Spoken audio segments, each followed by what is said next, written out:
আমাদের গ্রামীণ অর্থনৈতিক মূল চালিকা শক্তি যে গবাদি পশুপালন, এইটা আমরা গ্রামের যারা মানুষ তারা সব থেকে বেশি অনুভব করি বা বুঝি।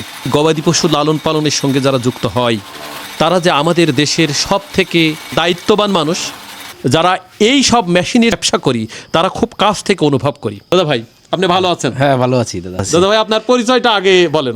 আমার নাম দীপক সরকার। আমার ঢাকা জেলায় বাড়ি, নবাবগঞ্জ থানায়, জয়কৃষ্ণপুর ইউনিয়ন, বাহাদুরপুর গ্রাম। কি রকম বুঝলেন?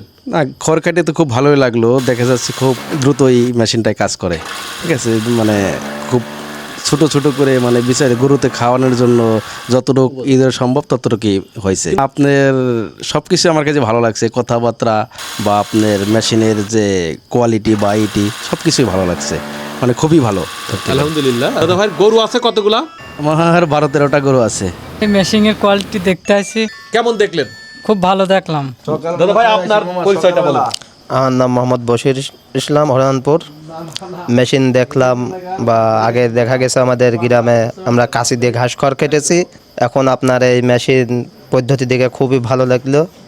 100 গরুর ঘাস কাটাও মনে হয় কোনো ব্যাপার না, খুব ভালোভাবেই লালন পালন করা যাবে গবাদি পশু।